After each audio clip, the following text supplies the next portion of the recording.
Class 6 English Unit 3. Chapter Spices that Heal Us. Hello students, कैसे हैं आप सब?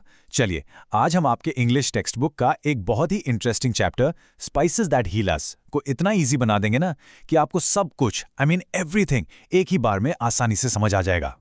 तो इससे पहले कि हम शुरू करें, आपसे एक छोटा सा सवाल है। जरा सोचिए, can spices do more than just add flavour to our food? मतलब क्या मसाले हमारे खाने में सिर्फ टेस्ट लाने के अलावा भी कुछ और कर सकते हैं? क्या लगता है आपको? ओके, तो आज हम क्या करने वाले हैं?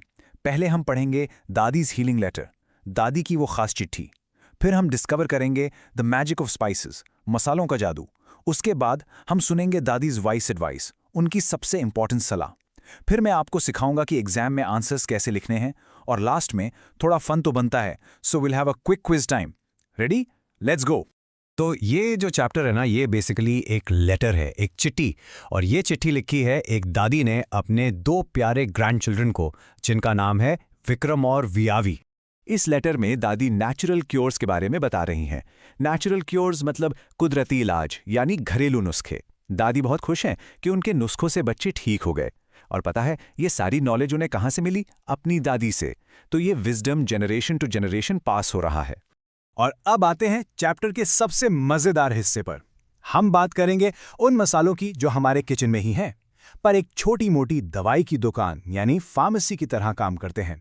बिल्कुल, your kitchen is like a mini pharmacy. सबसे पहले let's talk about turmeric. Turmeric यानी हम सबकी प्यारी हल्दी। इसे द गोल्डन स्पाइस भी कहते हैं। और ये करती क्या है? ये आपकी एनर्जी बढ़ाती है, डाइजेशन यानी खाना पचाने में मदद करती है, और बॉडी पेन यानी शरीर के दर्द को भी कम करती है। Amazing, right? Next up, fenugreek. Fenugreek का मतलब है मेथी। ये कोई मामूली दाना नहीं, ये एक पावर सीड है। दादी कहती हैं कि इससे शुगर लेवल और बॉडी वेट कंट्रोल होता है। पर कैसे? इन सीड्स को रात भर पानी में सोक करना पड़ता है, यानी भिगो कर रखना पड़ता है। चलिए, दो और चीजों की बात करते हैं। पहला है क्यूमन यानी जीरा। ये डाइजेशन ठीक करता है और स्लीपलेसनेस मतलब जब नींद ना आए उसमें भी फायदा करता है। और दूसरा एसाफोटिडा यानी हिंग। ये कफ एंड कोल्ड को कंट्रोल करती है और पेट में गैस से रिलीफ यानी आराम देती है। दादी तो छोटे बच्चों के पेट पर हिंग का पानी लगाती थीं। अच्छा, अगर कभी दांत में दर्द हो तो क्या? तो दादी के पास इसका भी इलाज है। सिनेमन यानी दालचीनी और क्लव यानी लौंग। ये दोनों टूथ पेन के लिए जादू की तरह काम करते हैं। डेंटिस्ट के पास जाने तक के लिए ये एक सुपर हेल्पफुल रेमेडी है। ज़्यादा, ये नंबर देखिए, 4000 प्लस ईयर्स, 4000 साल से भी ज्यादा। पता है क्या है? इतने सालों से जिंजर यानी अदरक को हम कुकिंग में यूज कर रहे हैं। Can you believe it? इससे पता चलता है कि अदरक कितनी पुरानी और इम्पॉर्टेंट है।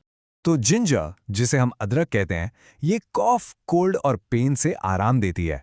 माँ बनाती है ना अदरक वाली चाय, बिल्कुल इसीलिए।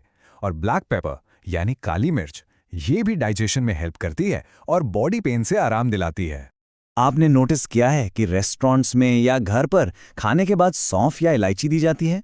Well, that's because fennel seeds यानी सौंफ खाना पचाने में हेल्प करती है, और कार्डमम यानी इलायची डाइजेशन के साथ साथ रेस्पिरेटरी ट्रबल्स यानी सांस की तकलीफ और बैड ब्रेथ यानी मुंह की बदबू को भी दूर करती है। ओके, अब हमने इतने सारे नुस्खे तो सीख लिए, लेकिन अब आती है दादी की सबसे जरूरी सलाह, the most important rule in the whole letter. ध्यान से सुनिएगा। दादी कहती हैं, remember you must consult an elder before you use them. इसका सीधा सा मतलब है कि हमेशा याद रखो, इन नुस्खों को यूज करने से पहले आपको अपने घर के किसी बड़े से यानी एल्डर से जरूर कंसल्ट करना है, यानी सलाह लेनी है। अपनी मर्जी से कुछ भी ट्राई नहीं करना। This is very very important. तो चलिए एक क्विक रिकैप कर लेते हैं। इस चैप्टर से हमने 3 मेन बातें सीखी। नंबर 1, हमारे किचन के आम मसालों में हीलिंग प्रॉपर्टीज हैं। नंबर 2, ये जो नॉलेज है ये एक जनरेशन से दूसरी जनरेशन को मिलती है। एंड नंबर 3, सबसे इंपॉर्टेंट, हमेशा किसी बड़े से पूछकर ही कोई घरेलू नुस्खा यूज करना चाहिए। चलो, चैप्टर तो आपको समझ आ गया। ये था स्टेप 1। अब आते हैं स्टेप 2 पर, एग्जाम की प्रिपरेशन। चिंता मत करो, मैं आपको बताऊंगा कि एग्जाम में आंसर्स फ्रेम कैसे करने हैं। Let's take a sample question. Screen पर देखिए, Where exactly in the kitchen did her grandmother find the cures? सवाल पूछ रहा है कि दादी की ग्रैंडमदर को इलाज यानी क्योर्स किचन में ठीक ठीक कहाँ से मिलते थे।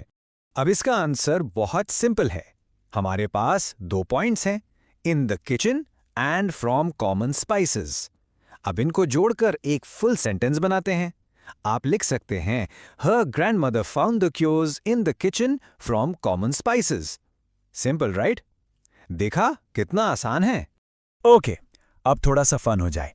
It's time for a quick quiz to check your knowledge.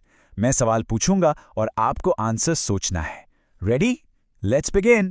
पहला सवाल, which spice helps with tooth pain? Options हैं ब्लैक पेपर, क्लोव या कार्डमम। सोच लिया? The correct answer is B, clove. याद है ना, लौंग दांत के दर्द के लिए बेस्ट है। क्वेश्चन नंबर 2, दादी soaked which seeds overnight to manage sugar levels? वो कौन से सीड्स थे जिन्हें दादी रात भर भिगोती थी? क्यूमन, फेनिल या मेथी? Think about it and the answer is C, methi seeds. बिल्कुल सही। और अब आखिरी और सबसे आसान सवाल, what is turmeric in Hindi? ये तो आप सबको पता होगा। इज इट जीरा, हल्दी या अदरक? Of course the answer is B, haldi. Excellent work everyone. मुझे पूरा यकीन है कि अब ये चैप्टर आपको बहुत इजी लग रहा होगा और अब आप इसके सारे आंसर्स एग्जाम में आराम से कॉन्फिडेंटली लिख सकते हैं। तो जाने से पहले आपके लिए एक छोटा सा होमवर्क। अपने घर में अपनी दादी, नानी या मम्मी से ज़रूर पूछना कि वो और कौन से घरेलू नुस्खे जानती हैं। You will be surprised to learn so much more. मिलते हैं नेक्स्ट चैप्टर में, तब तक take care and keep learning.